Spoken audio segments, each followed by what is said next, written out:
आज जो ये पिछला मैंने क्लास पढ़ाया था उसमें दो चीज मैंने देखा कि किस प्रकार से घरेलू चीजों के माध्यम से सूक्ष्म जीवी जो हमारे काम आते हैं।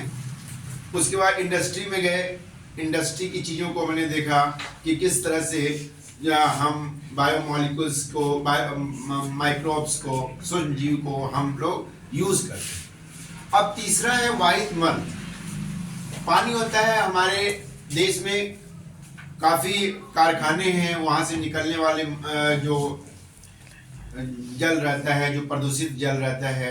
इसके अलावा जो मल जो जाता है साफ पानी बह करके गंदे पानी के माध्यम से नाले में चला जाता है।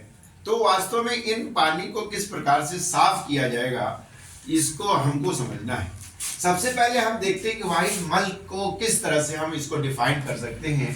तो इसमें नहाने का जो नहाते वाते हैं वो भी गंदा होता है, साबुन लगाते हैं उसका पानी होता है वो भी गंदे पानी होते हैं। कारखाने का जो कारखाने का पानी निकलता है, कारखाने का मल निकलता है, कारखाने की जो चीज़ें केमिकल्स निकलती है उस चीज़ों को, और मलमूत्र होते हैं और गंदे नाले का पानी, इन सब को मिला दिया जाए तो वाहित मल के रूप में हम जानते हैं।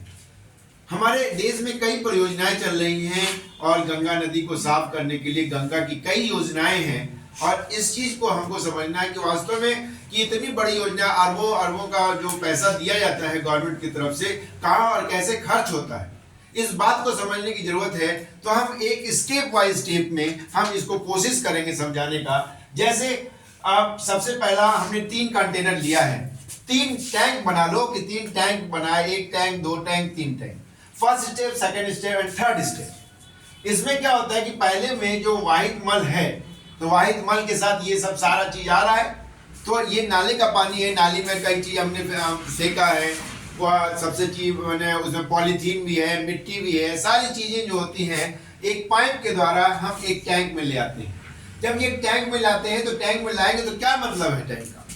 टैंक में लाना है, यदि हमको इसको करना है, उसको साफ करना है, तो सबसे पहले इसमें चीज जो पॉलीथीन होती है, तो एक एक छन्नी लगा देते हैं, चाय छन्नी गलत बोल दिया, एक छन्नी लगा देते हैं। और इससे छन्नी में क्या होगा, इससे छन्नी में क्या होगा, जो पॉलीथीन होते हैं वो यहाँ पे छन जाते हैं और पॉलीथीन जो बेकार चीजें होती है वहां छन जाती है, और लेकिन मिट्टी उट्टी होती है नीचे बैठ जाता है।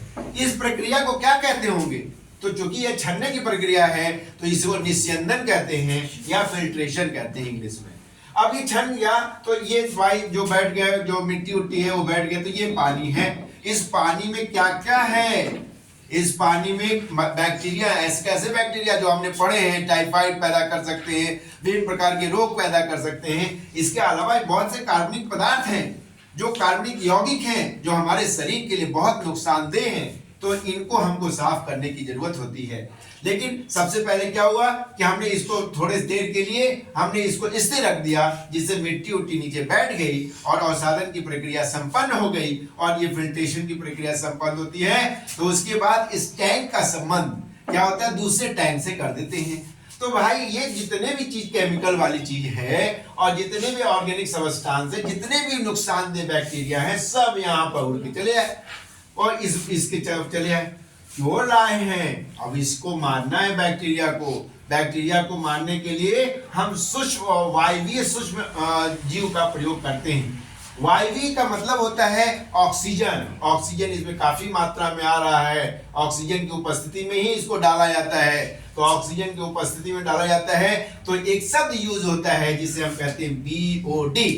B for biochemical, O for oxygen, D for demand, biochemical demand. इसको कहने का मतलब है कि ये इस सूक्ष्म जीव जो होगा, जो डालेंगे वायवीय वाला, इसकी उपस्थिति में ही डालेंगे, ऑक्सीजन की उपस्थिति में। और ऑक्सीजन की उपस्थिति में जितना ज्यादा ऑक्सीजन डालेंगे उतना ज्यादा इसको पावर मिलेगा। तो जितना कहते हैं कि जितना BOD ज्यादा होगा पानी का उतनी गंदगी ज्यादा होगी, जितना BOD कम होगा उतनी गंदगी कम होगी।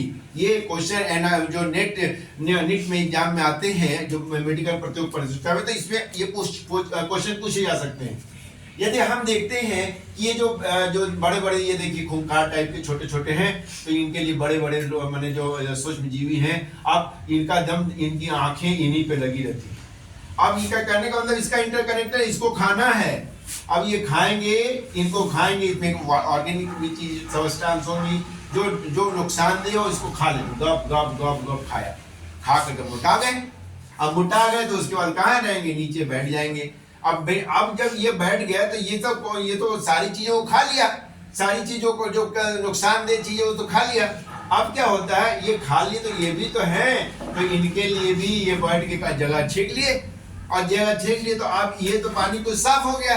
अब पानी साफ हो गया तो उसके बाद क्या होगा, अब पानी ये जो साफ हुआ है अब दूसरे कंटेनर फिर ले जाएंगे। That is the third step.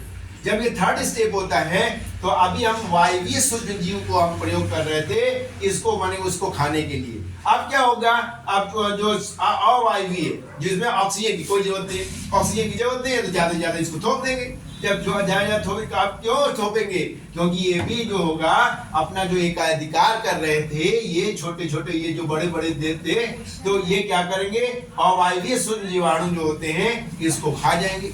अब जब इसको खा जाएंगे तो कुछ ना कुछ चीज बचेगा ना भाई, तो बचेगा तो इससे बायोगैस भी बनाई जा सकती है, जिसका हम यूज कर सकते हैं। आप इसके बाद सब चीज हो गया तो यही शुद्ध जो पानी हो गया, बिल्कुल शुद्ध हो गया, जिसका यूज हम माने इसको आप नदी में छोड़ सकते हैं। तो ये जो है कि वाहित मल कैसे होता है, कैसे शुद्ध किया जाता है, इसकी पूरी प्रक्रिया इसमें आपको बताई गई।